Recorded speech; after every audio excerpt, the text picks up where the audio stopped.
आप लोग जब लोन लगा रहे हो ना, जब किस्तें भरोगे, पता क्या होता है, शुरू शुरू में ना बहुत अच्छा लगता है। 2-2.5 लाख रुपए डाउन पेमेंट करी, जॉब चल रही है बढ़िया, आपने कार ले ली, राइट। पर अगर कार अच्छी निकल जाए तो मजा आता है कि भाई हाँ मैं किस्त दे रहा हूँ। पर जहां पे ना चुभने लगेगी ना कार और किस्त भी भरनी पड़ेगी 4-5 साल, तब आपको समझ में आएगा, अभी आपको समझ में नहीं आएगा। जय हिंद दोस्तों, आई होप सारे शेयर बिल्कुल ही बढ़िया होंगे। तो यार मुझे ना नए तरीके के कमेंट्स आ रहे हैं आजकल। Sonet versus XUV 300 facelift, Sonet versus Tata Nexon. भाई देखो ये जो कंपैरिजन है थोड़ा मतलब बाकी कार्स पे भी आएंगे, पहले इससे स्टार्ट करते हैं। सोनेट को आप कहाँ कंपेयर कर रहे हो भाई XUV 300 फेसलिफ्ट से? बहुत ही ज्यादा डिफरेंस हो जाता है। और अगर मैं उसको नेक्सॉन में तो मैं बाद में आऊंगा, पहले इन दोनों की बात करते हैं, बाकी कार्स की भी करेंगे। देखो यहाँ पर सोनेट क्या चीज है, सोनेट आपको क्या चीज दे रही है? सुंदरता की मिसाल है ना, सौंदर्य से भरपूर कार है भाई वो। उसका एक्सटीरियर इंटीरियर उसका सब कुछ बहुत जबरदस्त है। पहले वाली जो सोनेट थी उसके थोड़े से इंटीरियर नाजुक भी हुआ करते थे। अब फेसलिफ्ट में इन लोगों ने क्या करा है, काफी थोड़ी सी बिल्ड इंप्रूव करी है इंटीरियर्स की, है ना। आउटसाइड वाली का कोई अपडेट नहीं है अभी, इसका कोई टेस्ट भी नहीं हुआ है। कंपैरेटिवली आप XUV 300 की बात करते हो, वहां पर भाई आपको 5 स्टार ग्लोबल एनकैप मिल रही है, ठीक है। 1.2 लीटर का टर्बो इंजन मिल रहा है by default he. Boot space उस कार में है नहीं, सोनेट में भर भर के बूट स्पेस है। ग्राउंड क्लियरेंस उस कार की कम है XUV 300 फेसलिफ्ट की, सोनेट की ग्राउंड क्लियरेंस काफी ज्यादा हो जाती है। सो यहाँ पर अगर आप कंपेयर करने भी बैठोगे ना तो कंपैरिजन बहुत ही टिपिकल हो जाएगा। ऊपर से अगर आप लुक्स में कंपेयर करने लग जाओ, देखो मैं मुश्किल ही लगता है मेरे को कि जो नई फेसलिफ्ट भी आएगी ना XUV 300 की, वो शायद ही सोनेट को जो है बीट कर पाएगी लुक्स के मामले में। सोनेट वाकई में बहुत सुंदर कार लगती है यार, बट वही वाली बात आ जाती है, हर चीज का एडवांटेज और डिसएडवांटेज भी होता है। सुंदर आ जाती है, अब इसका मतलब ये थोड़ी नहीं है कि उसको ले लो जाके। फिर सुंदरता का क्या है, आपको अपने नीड समझनी है। अगर आपकी नीड और आपकी प्राथमिकता यही है ना कि मेरे इंटीरियर और एक्सटीरियर काफी अच्छे होने चाहिए, मेरी कार बहुत प्यारी सुंदर लगनी चाहिए बैठने के बाद, then definitely go for Sonet. वहां पे थोड़ा सा आपको अपनी बिल्ड क्वालिटी से कॉम्प्रोमाइज करना पड़ेगा, पावर से कॉम्प्रोमाइज करना पड़ेगा, या फिर आपको बजट बढ़ाना पड़ेगा और आपको जाना पड़ेगा टर्बो इंजन की तरफ। आप सोचो 1.2 लीटर ले लोगे, और देखो अगर तो 1.2 मैंने पहले भी कहा हुआ है, उसकी पावर थोड़ी सी आपको कम लगेगी, है ना। ऐसा नहीं लगेगा पंजा दबाते ही भाग रही है आपकी सोनेट। आप सोनेट से क्यों इंस्पायर हो? क्योंकि आपने रोड पे लोगों को ना भगाते हुए देखा है, वो टर्बो भगा रहे होते हैं, डिफरेंट वेरिएंट्स आते हैं, डिफरेंट इंजन आते हैं, कोई 1.5 भगा रहा है। No doubt one of the smoothest engine मिलेंगे आपको अगर आप टर्बो की तरफ जाते हो, इवन 1.2 की तरफ भी जाते हो। बट अगर मैं इसे कंपेयर करूं महिंद्रा XUV 300 से, इवन जो फेसलिफ्ट आएगी नई वाली, तो बहुत टिपिकल कंपैरिजन हो जाएगा। और कई ज्यादा मामलों में ना XUV 300 को लोग ऊपर रख लेंगे। उसका रीजन ये है क्योंकि आजकल क्या ट्रेंड चल रहा है ना, लोगों को सेफ्टी ज्यादा दिख रही है। आज से 10 साल पहले तक तो किसी को होश ही नहीं था। हम मारुति वैगनर चलाकर भी खुश हो जा रहे थे, हम स्विफ्ट चलाकर भी खुश थे, हम i10 चलाकर भी खुश थे। पुरानी वाली वरना की भी कोई सेफ्टी रेटिंग नहीं थी, वो ट्रेंड बनी हुई थी। क्रेटा तो आज भी ट्रेंड है, 3 स्टार आती है, वहां पर कोई दिक्कत नहीं है। लोगों ने अपनी मनमर्जी बनाई हुई है। सेफ कार है ये, तो सेफ कार है। अभी देखना जो ज्यादा सेफ्टी के पीछे भाग रहे हो ना तुम, अगर तो इंजन अच्छा मिल रहा है, मैं ब्रांड का नाम ही नहीं ले रहा, तुम और मैं यहीं पर ही हैं। आज से 3 साल बाद जो भी तुम कारें खरीद रहे हो ना, और जो मेरी वीडियो देखता है, तुम पलटकर मेरे चैनल पर आओगे वापस और बोलोगे भाई आपने बिल्कुल सही बात बोली थी, मैंने बेवकूफ़ी करी, मैंने वो कार खरीदी। जिसको जो कार खरीदनी है भाई खरीदो। आप पता है क्या गलती कर रहे हो, आप ना अपनी कार से लगाव लगा लेते हो। मैं कई सारे कमेंट्स पढ़ता हूँ, पता है लोग एक्सेप्ट ही नहीं करना चाहते, क्वेश्चन करते हैं कि भाई मुझे ना ये कार पसंद है, उस कार के बारे में मैं भी क्या, क्योंकि हमारे व्यूअर्स इतने एक्सपर्ट हैं, कोई दूसरा बंदा भी अगर उस पर कमेंट कर देता है ना कि भाई इस कार में ये है, और वो बंदा सही बातें लिखता है, ऑफेंड हो जाते हैं। अरे तुम्हें क्या पता उस कार में क्या है, अब ये क्या। अगर आप किसी से कुछ फीडबैक पूछ रहे हो किसी चीज का, तो उसको एक्सेप्ट करने की चीज भी तो रखो, क्षमता भी तो रखो। ऐसे तो आप स्ट्रेस में चले जाओगे यार। अगर आप मतलब आप क्या एक्सपेक्ट कर रहे हो कि कोई आपको ये लिख दे कि सोनेट की बिल्ड काफी अच्छी है और आप खुश होकर जाके कार ले लो, या फिर आप चाहते हो कि मैं ये बोल दूं टाटा का इंजन बहुत अच्छा है, स्मूथेस्ट है, बेस्ट इन सेगमेंट है, जाकर ले लो। भाई अगर आज आप सुसाइड करने जा रहे हो, है ना, तो मैं आपको रोक रहा हूं, आप मेरी बात सुनना नहीं चाहते, तो मैं आपको क्या बोलूं कि आप जाओ और कर लो, आप गलत चीज ले आओ। हम नहीं बोलते यार। अगर आपको लेनी भी है, आप अपनी रिसर्च करें, अपनी एनालिसिस करें, अपनी चॉइस से ले लीजिए आप। पर अगर आप वीडियोस देखते हैं दोस्तों, तो आप एक्सेप्ट करने के लिए रेडी रहिए कि हर कार का एडवांटेज और डिसएडवांटेज है।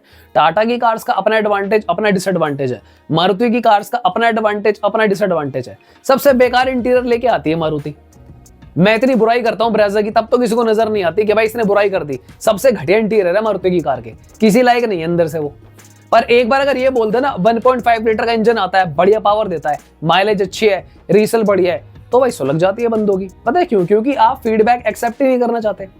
सोनेट की मैंने भी इतनी तारीफ करी, वो तारीफ किसी को सुनाई नहीं देगी, किसी को दिखाई नहीं देगी, पर एक बात बोल दी कि उसकी बिल्ड हल्की है तो वो बंदा ऑफेंड हो जाएगा। दोस्तों मुझे कोई फर्क नहीं पड़ता आपके ऑफेंड होने से, राइट। मेरा काम ये है कि आप कोई अगर चीज खरीद रहे हो ना, मेरा काम है मैं आपको राइट चीजें बताऊं। ऐसे बहुत सारे यूट्यूब चैनल बन रहे हैं जो मेरी टू द पॉइंट स्क्रिप्ट रट रहे हैं और टू द पॉइंट बोल रहे हैं। मेरे लोग मुझे कमेंट करके बताते हैं, जो मेरे अच्छे फॉलोवर्स हैं, जो मुझे रेगुलरली करते हैं, मेल करते हैं मुझे, भाई ये देखो ये चैनल बना है, इसका नाम लो अपने चैनल पे, आपकी पूरी स्क्रिप्ट पेल रखी है इसने, मैं थंबनेल पे जो लिख रहा हूँ पूरा थंबनेल पेल रहे हैं वो लोग। पर भाई मैं नहीं चाहता, मैं क्यों करूँ यार, मुझे क्या पड़ रही है। कोई भाई अपनी कोशिश कर रहा है, अपना चैनल खड़ा करने की कोशिश कर रहा है, ये भी आपको ना वक्त के साथ साथ समझ में आएगा। मेरी नॉलेज पर डाउट करो, मुझे कोई दिक्कत नहीं है भाई, हमें नॉलेज है ही नहीं, कोई बात नहीं। मेरे नॉलेज होने ना होने से आपकी कार गलत सही का कोई सेंस नहीं बनता, क्योंकि मैंने कभी आपको कहा ही नहीं आप कार जाके ले लो। मेरे आप कोई एक वीडियो उठाकर देख लो, मैंने जब आपको कहा हो कि आप ब्रेजा ही खरीदो या फिर सिर्फ आप नेक्सॉन ही खरीदो, आप सुनना ये चाहते हो कि मैं आपको ये बोल दूं भाई यही अच्छी कार है तू जाके ले ले। 15,000 लोग देख रहा है वीडियो, 10,000 बंदा लोग वीडियो देख रहा है जिसको कार लेनी है, मुझे क्या पता कि इसकी क्या नीड है यार। सो कंपैरिजन अगर आप देखते हो दोस्तों, अच्छे माइनर में देखो, पॉजिटिव चीजों को समझो, हर कार के नेगेटिव को भी समझो। हर कार की अच्छाई और बुराई होती है। टाटा नेक्सॉन की भाई अच्छाई है, उसकी लुक है टॉप नॉच, उसकी सेफ्टी है टॉप नॉच, उसकी पावर की बात करें तो काफी अच्छी पावर जनरेट करती है टॉप नॉच, पर नहीं है उसका इंजन स्मूथ, तो नहीं है। इसमें एक्सेप्ट करने में क्या दिक्कत है? मुझे कोई दिक्कत नहीं है बोलने में, अगले 3 साल बाद भी नहीं होगी, जब तक ये इंजन चेंज नहीं होंगे ना तब तक दिक्कत नहीं होगी मुझे। ब्रेजा की मैंने भी बुराई करी, बुराई है तो है, बिल्कुल है। आप मेरी वीडियोस उठाकर देखो, मैंने कभी वेन्यू की कोई बुराई नहीं करी कि उसके इंजन में कोई दिक्कत है, मैंने कभी नहीं कहा कि वेन्यू की सारे इंटीरियर खराब है। मैंने हमेशा से ये कहा है वेन्यू एक मिक्स पैकेज है, वेन्यू एक अच्छी कार है, वेन्यू आपको सब कुछ देने की कोशिश करती है। थोड़ा थोड़ा सा माइलेज में कॉम्प्रोमाइज है, थोड़ा थोड़ा सा साइज में कॉम्प्रोमाइज है, थोड़ा थोड़ा, पर क्योंकि आप ये भी तो देखो ना, फिर आपको इंटीरियर भी अच्छे दे रही है, वो आपको सब कुछ दे रही है, 4 स्टार बिल्ड दे रही है, अच्छे इंटीरियर दे रही है, ठीक ठाक माइलेज दे रही है, ठीक ठाक ग्राउंड क्लियरेंस दे रही है, तो वहां पर थोड़ा सा तो आपको भी कॉम्प्रोमाइज करना पड़ेगा ना। पर अगर आप इस बात पे अड़ जाओ कि नहीं वेन्यू में भी ना सबसे ज्यादा ही ग्राउंड क्लियरेंस चाहिए, वेन्यू में भी ना 5 स्टार ग्लोबल एनकैप ही चाहिए, वेन्यू में भी ना सबसे बड़े टायर ही चाहिए, वेन्यू में भी ना सबसे बड़ा साइज ही चाहिए, दोस्तों ऐसी कार तो देखो एग्जिस्ट करती नहीं है। फिर प्रॉब्लम पता है क्या है? आपको जर्मन कार्स लेनी पड़ेगी, वॉक्सवैगन और स्कोडा। वॉक्सवैगन और स्कोडा अगर आप लेने जाओगे ना तो आप तब भी रहोगे। पता है क्यों? आप तब क्या बोलोगे, भाई आपने तो बताया ही नहीं इस कार में तो माइलेज ही नहीं है, ये तो बताया ही नहीं आपने कल को इसकी रीसेल ही नहीं आ रही ढंग से, ये तो आपने बताया ही नहीं इसके पार्ट तो बहुत महंगे हैं। जब कंप्लेंट्स का टाइम आएगा तो मैंने नहीं बताया, पर जब मैं सही बता रहा हूं तो आपको अच्छा नहीं लग रहा है। मैं भाई अपने हर एक व्यूअर को भाई की तरह ट्रीट करता हूँ, मेरे को कोई कमेंट करता भी है ना मैं उसे इग्नोर भी कर देता हूँ। मैंने कहा चल यार ये बंदा अपसेट लग रहा है। एक बंदा मेरे को लिखा, एक बंदे ने मुझे कमेंट करा कि आपने सोनेट के बारे में ऐसा कहा कि उसकी बिल्ड आपको थोड़ी हल्की लगी, मैं डिप्रेस हो गया। भाई डिप्रेस हो गए मेरे ये बात कहने से? आप यूट्यूब पे जाके रिव्यू देख लो, सबके देख लो, जिसने चलाई है, जिसको कार की नॉलेज है वो तो बोलेगा ही ना जो चीज है ना। अब आप आज आगे सडनली कहते हो माधुरी दीक्षित तो मुझे आज भी जवान लगती है, भाई तो तुझे लगती है तो लगती रहे, रियलिटी में थोड़ी नहीं है। She is old now. अब आपके मानने से थोड़ी हम कहने लग जाएंगे कि हाँ जी लगती है तो लगती है। हम तो भाई फैक्ट बताएंगे यार आपको, फैक्ट अच्छे लगते हो तो ठीक है, फैक्ट नहीं अच्छे लगते हो तो भी ठीक है। मेरा काम है भाई रियलिटी बताना। आप लोग जब लोन लगा रहे हो ना, जब किस्तें भरोगे, पता क्या होता है, शुरू में ना बहुत अच्छा लगता है, 2-2.5 लाख रुपए डाउन पेमेंट करी, जॉब चल रही है बढ़िया, आपने कार ले ली, राइट। पर अगर कार अच्छी निकल जाए तो मजा आता है कि भाई हाँ मैं किस्त दे रहा हूँ। पर जहां पे ना चुभने लगेगी ना कार और किस्त भी भरनी पड़ेगी 4-5 साल, तब आपको समझ में आएगा, अभी आपको समझ में नहीं आएगा। मेरा एक्सपीरियंस जो है, हम उस एक्सपीरियंस से गुजरे हुए हैं। हमारे टाइम में ऐसे लोग ही नहीं थे भाई उन दिनों जो अच्छी कारें सजेस्ट कर पाए, रियलिटी बता पाए, ठीक है। ऐसे कोई भी कह सकता है कि बहुत दुनिया भर के चैनल है कि भाई ये कार ले लो, wow what a car, this is amazing, आप ये कार ले लीजिए। अबे भाई कुछ भी ले लो, आप कुछ भी ले लो, बोलने में क्या है। पर मैं नहीं बोलता कि आप यही कार ले लीजिए।